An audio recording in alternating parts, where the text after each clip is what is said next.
पश्चिम बंगाल में चुनावी संकल्प पत्र अब भारतीय जनता पार्टी की तरफ से जारी कर दिया जाएगा। तो बीजेपी अपना मैनिफेस्टो जारी करने वाली है। चुनावों की तारीखें नजदीक आ गई है, ऐसे बीजेपी के द्वारा मैनिफेस्टो में क्या कुछ वादे किए जाते हैं, ऐलान किए जाते हैं, इसके ऊपर नजरें हमारी बनी हुई है। तो ऐसे में इंतजार किया जा रहा है कि भारतीय जनता पार्टी के संकल्प पत्र में कौन कौन से वो संकल्प होंगे जिन्हें जोड़ा जाएगा, क्योंकि इस मैनिफेस्टो की तरफ बंगाल की जनता जरूर टकटकी लगाए देख रही है।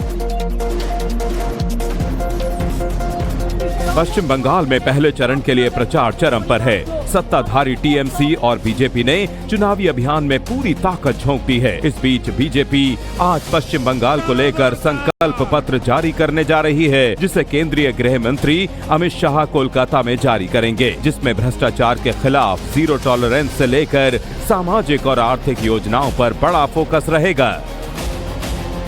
बताया जा रहा है कि बीजेपी सरकार बनने पर तृणमूल कांग्रेस के पिछले 15 वर्षों के कथित कुशासन और भ्रष्टाचार का पूरा ब्यौरा पेश करते हुए एक श्वेत पत्र जारी किया जाएगा। इसके जरिए राज्य में कथित अनियमितताओं और घोटालों को सार्वजनिक करने की रणनीति तैयार की गई है। कानून व्यवस्था के मोर्चे पर भी पार्टी ने बड़ा वादा किया है।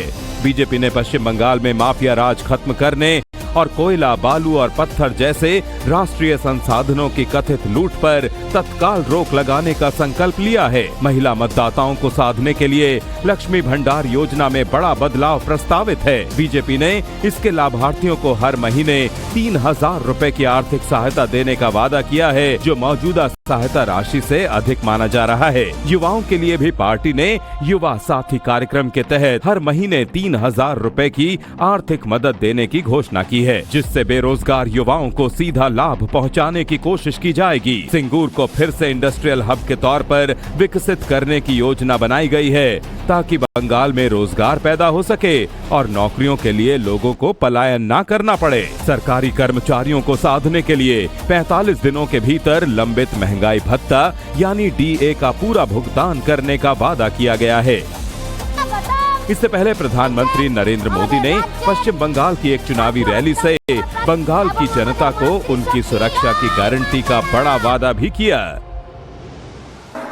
आसनसोल और बंगाल के लोग चाहते हैं कि उनकी जमीन सुरक्षित रहे, उनकी आस्था सुरक्षित रहे, उनकी आजीविका सुरक्षित रहे और उनकी बच्चों का भविष्य सुरक्षित रहे। और इसलिए आने वाले 23 अप्रैल को भविष्य के फैसले की घड़ी है। मैं आपको विश्वास दिलाता हूं, बीजेपी ने ही भारत की पश्चिमी सीमाओं को सुरक्षित किया है। बीजेपी ही भारत की पूर्वी सीमा को सुरक्षित करेगी। इसलिए आपका एक वोट बंगाल के भविष्य के सुरक्षा की गारंटी बनेगा। कुल मिलाकर बीजेपी का ये संभावित संकल्प पत्र भ्रष्टाचार, कानून व्यवस्था, सामाजिक सुरक्षा और इंफ्रास्ट्रक्चर के मुद्दों को साधते हुए एक व्यापक चुनावी रणनीति का संकेत देता है।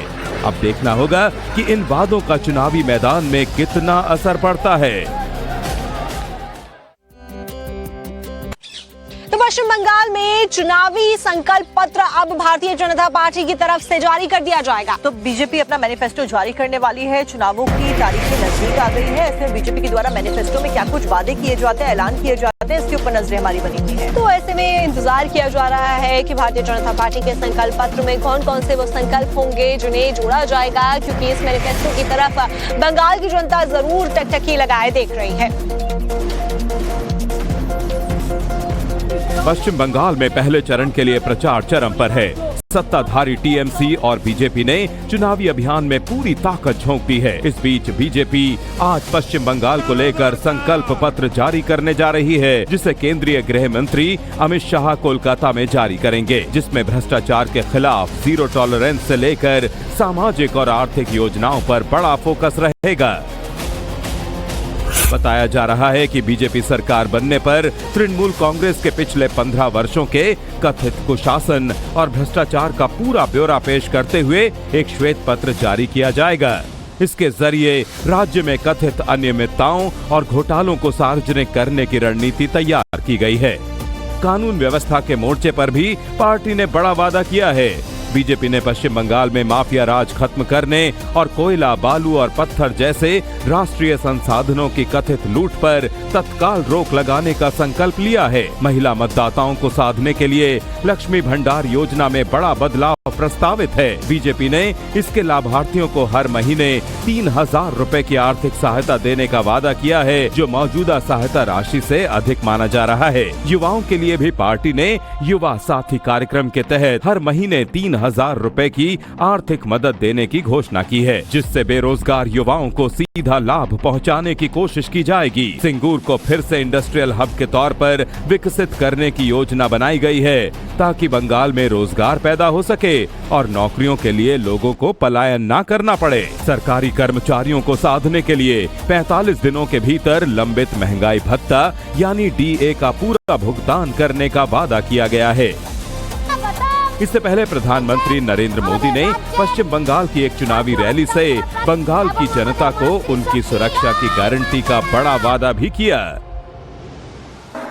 आसनसोल और बंगाल के लोग चाहते हैं कि उनकी जमीन सुरक्षित रहे, उनकी आस्था सुरक्षित रहे, उनकी आजीविका सुरक्षित रहे और उनकी बच्चों का भविष्य सुरक्षित रहे।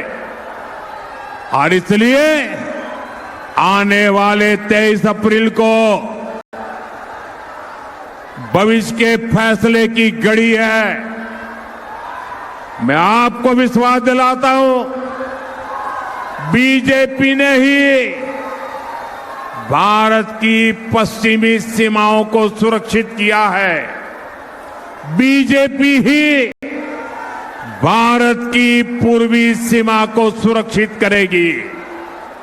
इसलिए आपका एक वोट बंगाल के भविष्य के सुरक्षा की गारंटी बनेगा। कुल मिलाकर बीजेपी का ये संभावित संकल्प पत्र भ्रष्टाचार, कानून व्यवस्था, सामाजिक सुरक्षा और इंफ्रास्ट्रक्चर के मुद्दों को साधते हुए एक व्यापक चुनावी रणनीति का संकेत देता है। अब देखना होगा कि इन वादों का चुनावी मैदान में कितना असर पड़ता है। आने वाले 23 अप्रैल को भविष्य के फैसले की घड़ी है। मैं आपको विश्वास दिलाता हूं, बीजेपी ने ही भारत की पश्चिमी सीमाओं को सुरक्षित किया है। बीजेपी ही भारत की पूर्वी सीमा को सुरक्षित करेगी। इसलिए आपका एक वोट बंगाल के भविष्य के सुरक्षा की गारंटी बनेगा। कुल मिलाकर बीजेपी का ये संभावित संकल्प पत्र भ्रष्टाचार, कानून व्यवस्था, सामाजिक सुरक्षा और इंफ्रास्ट्रक्चर के मुद्दों को साधते हुए एक व्यापक चुनावी रणनीति का संकेत देता है। अब देखना होगा कि इन वादों का चुनावी मैदान में कितना असर पड़ता है।